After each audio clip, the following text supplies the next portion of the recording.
আল্লাহ তাআলার পবিত্র দরবারে লাখো কোটি শুকরিয়া জ্ঞাপন করছি যে মহান মনিব অত্যন্ত মেহেরবানি করে আমাদের সকলকে কোরআনের এই মাহফিলে হাজির হওয়ার তৌফিক দিলেন।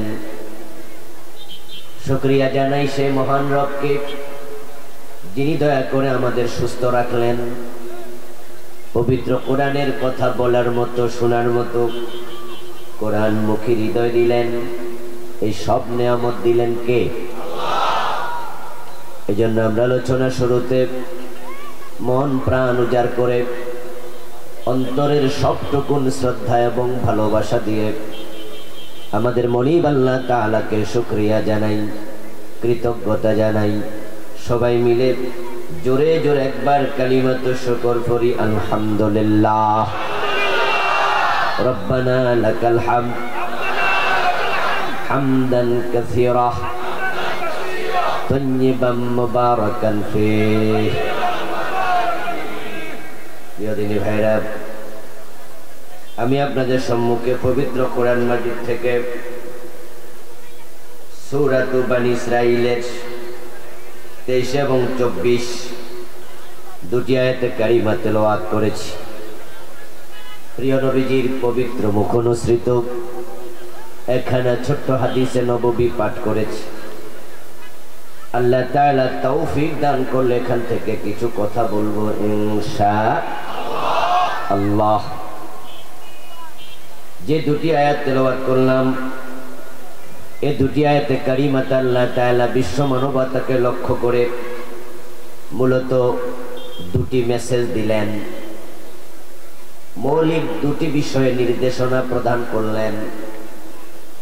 কোরআন হলো স্বর্গীয় পথ নির্দেশনা, ডিভাইন গাইড বুক। এই বইতে, এই গ্রন্থে, কিতাবের মাঝে জান্নাত পর্যন্ত কিভাবে পৌঁছা যায় ওই বিষয়ে নিখুঁত বর্ণনা আল্লাহ নিজে বলেছেন। কিছু কাজ করা এবং কিছু কাজ ছাড়া, করণীয় এবং বর্জনীয়, এর দুটি হলো ইসলামের সমন্বয়। ইসলাম দুটি বিষয়কে সমন্বিত করেছে। আমরা আল্লাহ এবং রাসূল যা করতে বলেছেন করব, যা ছাড়তে বলেছেন ছাড়ব। এ দুটি মিলে ইসলাম হবে, দুটি সমন্বয় ইসলাম হয়। যেমন পজিটিভ এবং নেগেটিভ দুটি তার যদি এক জায়গায় সংযুক্ত না হয় তাহলে বিদ্যুতের আলো পাওয়া যাবে না। পজিটিভ নেগেটিভ দুটি তার যদি একসাথে সংযুক্ত না হয় এই মাইকের আওয়াজটাও হবে না। ঠিক এইভাবে আল্লাহ পাক রব্বুল আলামিনের বিধানের মাঝে কিছু আছে করণীয়, কিছু আছে বর্জনীয়। এখন জান্নাত পর্যন্ত পৌঁছতে চাইলে এই দুটিকে একসাথে আঁকড়িয়ে ধরতে হবে। কিন্তু আমাদের সমস্যা, আমরা সুবিধাবাদী। তাই আমরা অনেক ক্ষেত্রেই দেখা যায় দিন মানব ততক্ষণ, নিজের পক্ষে যাবে ততক্ষণ। সুবিধা আছে যেখানে, ইসলাম মানব সেখানে। অথচ যে সুবিধাবাদী হয় সে ইবাদতকারী হয় না। ইবাদত যদি কেউ করতে চায় তাহলে তাকে শুরুতে গোলাম হওয়ার মানসিকতা লালন করা লাগবে। যারা গোলাম হয়, গোলামরা স্বাধীন থাকে না পরাধীন।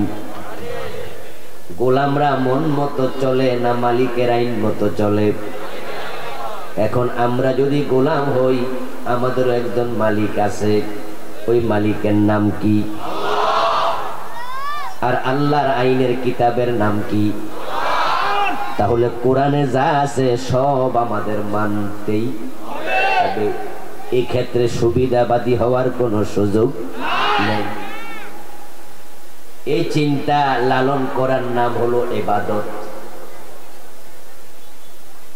আল্লাহ তাআলা সূরা বনী ইসরাঈলের 23 নম্বর আয়াতে 24 নম্বর আয়াতে দুটি বিষয় বললেন। এক নাম্বার, وقضى ربك ألا تعبدوا إلا إياه ও নবী মুহাম্মদ সাল্লাল্লাহু আলাইহি ওয়াসাল্লাম, আপনার প্রভুর ফয়সালা হলো আল্লাহ ছাড়া কারো ইবাদত করা যাবে না। এ হলো প্রথম নির্দেশ। এবার দ্বিতীয়টা হলো ওয়াবিল ওয়ালিদাইনি ইহসানা, এবং মা বাবার সাথে ইহসান করতেই হবে। আজকে ইনশাআল্লাহ আমরা দুইটা বিষয় নিয়ে কথা বলবো। প্রথম অংশ হলো ইবাদত করব কার? আল্লাহর। ইবাদত শব্দের অর্থ আনুগত্য করা, গোলামি করা, নির্দেশ মেনে চলা, চাকরি করা। আমরা আনুগত্য করব, নির্দেশ মানব শুধু আল্লাহর। আল্লাহর নির্দেশের সাথে দুনিয়ার কারো নির্দেশ যদি সাংঘর্ষিক হয়, কন্ট্রাডিক্টরি হয়, তাহলে দুনিয়ার যেই এই নির্দেশ দেয় তারটা বাদ গ্রহণ করব কারটা? হাদিস হলো লা তাআতা লিমাখলুকিন ফি মাসিয়াতিল খালিক। খালেক আল্লাহ তাআলা যে বিষয়ে নারাজ হন, অসন্তুষ্ট হন, এমন বিষয়ে দুনিয়ার কোনো মানুষের আনুগত্য করা যাবে না। সে যেই হোক, তার কথা বর্জনীয়। বরং আপনি আল্লাহর গোলাম। এই জন্য আপনার জীবনের বটম থেকে টপ, আপনার জীবনের প্রতিটি পরতে পরতে, প্রতিটি জায়গায়, এভরি হোয়ার, এভরি মোমেন্ট আপনি আল্লাহর গোলামি করবেন। আল্লাহ আপনাকে শুধু তার গোলামির জন্যই বানাইছেন। তিনি বলেছেন ওমা খালাকতুল জিন্না ওয়াল ইনসা ইল্লা লিয়াবুদুন, আমি মানুষ এবং জিনকে সৃষ্টি করেছি শুধু আমার আনুগত্যের জন্য, গোলামির জন্য, ইবাদতের জন্য। তাহলে আপনি মানুষ থাকবেন যতদিন, আল্লাহর গোলামি করতেই হবে ততদিন। আপনি মানুষ হিসাবে থাকবেন যেখানে, আল্লাহর গোলামি করবেন আপনি সেখানে। আপনি যখন মসজিদে, আপনি গোলামি করবেন কার? আর আপনি যখন সংসদে, তখন গোলামি করবেন কার? না সরকারের। যখন আপনি মসজিদে, তখন গোলামি করবেন আল্লাহর। যখন আপনি সচিবালয়ের চেয়ারে সচিব, মন্ত্রণালয়ের চেয়ারে মন্ত্রী, আদালতের চেয়ারে হাকিম, তখন আপনি বলেন আমি তো আইনের হাতে বন্দী, আমি তো চাকরি করি সরকারের, এই জন্য আল্লাহর আইন তখন আর মানি না, সরকারের আইন মানি। তাহলে বোঝা গেল আপনি আল্লাহর প্রকৃত গোলাম হতে পারেন নাই। আপনাকে আল্লাহ তাআলা বানিয়েছেন তার গোলাম। এই জন্য আপনি যখন যেখানে থাকবেন সেখানে গোলামি করবেন কার? আল্লাহর আইন মানতে গিয়ে দুনিয়ার কারো আইন যদি সংঘর্ষ তৈরি করে, সেটা প্রত্যাখ্যাত হবে। সেটা আপনি মেনে নিতে পারেন না, সেটা মানা জায়েজ নাই। তবে হ্যাঁ, পরিস্থিতির কারণে যদি আপনি সেখানে মানতে বাধ্য হন, এতটাই আপনি বাধ্য, কিছু করার আপনার নাই, তাহলে ওই আইনের সাথে অন্তরে অবশ্যই দ্বিমত পোষণ করতেই হবে। যেমন আজকে আমি যখন গাড়ি চালিয়ে ঢাকা থেকে এসেছি, ইসলামের আইন হলো মানুষ যখন হাঁটবে, মানুষ যখন চলবে, রাস্তার বামে চলবে না ডানে চলবে। শরীয়তের বিধান কি? বাম পাশ না ডান পাশ? কিন্তু আমি যখন ঢাকা থেকে আসছি, আমার গাড়ি কোন পাশে ছিল? তাহলে আমিও বাম পাশে চলতে বাধ্য হয়েছি। কারণ যদি আমি ডান পাশে গাড়ি চালাতাম, তাহলে আমার গাড়ির নিচে অন্য মানুষ পড়ে মরার সম্ভাবনাও, আরেকটা গাড়ি আমার গাড়িকে আঘাত করার সম্ভাবনাও ছিল। এতে করে আমার নিজের জীবনটাও ঝুঁকিতে পড়ে যেতে পারত। আমি যখন বাম পাশ দিয়ে গাড়ি চালিয়েছি, আমি তখন বাধ্য হয়ে চালাইলাম। কিন্তু যদি আমাকে কখনো রাষ্ট্র ক্ষমতা দেয়া হয়, তখন আমি অবশ্যই কিভাবে ডান পাশে গাড়ি চালানো যায় ওই আইন বানানোর জন্য আমি চেষ্টা করবই।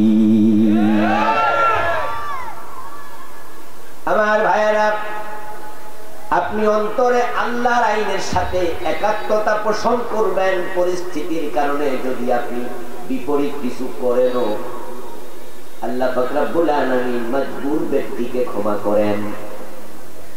এজন্য আয-যুরুরাতু তুবিহুল মাহযুরাত, ইসলামের একটি বড় মূলনীতি হলো যদি অতি জরুরি হয়ে যায় তখন হারাম জিনিসও হালাল হয়ে যায়। আপনার স্ত্রীর প্রেগন্যান্সির ব্যথা উঠেছে, বাড়িতে চেষ্টা করেছেন অনেকভাবে, তার ডেলিভারি হয়নি, সন্তান প্রসব করতে পারছে না, সন্তানের মাথার একটা অংশ দুনিয়ায় এসে বাকিটা আটকা পড়ে গেছে। এই অবস্থায় আপনি তাকে হাসপাতালে নিলেন। হাসপাতালে নেওয়ার পরে এখন ডাক্তাররা বলল তাকে সিজার করতে হবে। এখন আপনার স্ত্রীর সিজারের জন্য মহিলা ডাক্তার দরকার। নারী মানুষ, তার পর্দার প্রশ্ন, কিন্তু ফেনীতে কোনো হাসপাতালে মহিলা ডাক্তার নাই। এই ক্রিটিক্যাল মুহূর্তে তাকে অন্য কোথাও নেয়ার অবস্থাও নাই, রোগী মরে যেতে পারে। তাহলে ওই কঠিন মুহূর্তে পুরুষ ডাক্তারও যদি আপনার স্ত্রীকে দেখে, তার পর্দাটা যদি তখন লঙ্ঘিত হয়, আল্লাহ মহিলাকে জন্য শাস্তি দেবেন না, কারণ সে এ কাজে তখন বাধ্য। ওজর আছে যতটুকু, মাফ হবে ততটুকু। এখন এই যে বাংলার জমিনের কোথাও আল্লাহর আইন পাওয়া যায় না, এই আল্লাহর আইন না পাওয়ার কারণে এখন মানুষগুলো দুভাগে বিভক্ত হলো। একদল ব্রিটিশ আইন পাইয়া তারা সাপোর্ট করে বসে আছে খুশি, আর একদল ব্রিটিশ আইনের বিপক্ষে আল্লাহর আইন কায়েমের কথা বলে যাচ্ছে সর্বদা। তারা চেষ্টা করছে কেমনে ব্রিটিশ আইন সরাইয়া আল্লাহর আইন ঢুকানো যায়। যারা ব্রিটিশ আইন সরাইয়া আল্লাহর আইন ঢুকাবে, তারা পরিস্থিতিতে বাধ্য হইয়া ব্রিটিশ আইন যদিও মানে ওজরের কারণে আল্লাহ তাদের ক্ষমা করে দেবে, কিন্তু যারা ব্রিটিশ আইনের পক্ষে চলে গেছে, সাপোর্ট করছে, তাদেরকে ভোট দিচ্ছে, তাদের ভোটার হয়েছে, সহযোগী হয়েছে, তারা আল্লাহর আইনের বাহিরে গিয়া ব্রিটিশ আইন সাপোর্টের কারণে আল্লাহর গোলাম আর থাকলো না।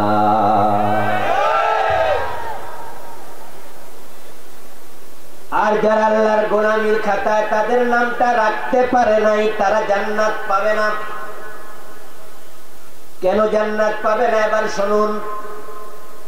হাসরের ময়দানে আল্লাহ তাআলা মানুষকে যখন জান্নাতের ফয়সালা দেবেন, তখন জান্নাতে দেওয়ার আগে আল্লাহ তাআলা বলবেন ফাদখুলি ফি ইবাদি, তারপরে বলবেন ওয়াদখুলি জান্নাতি।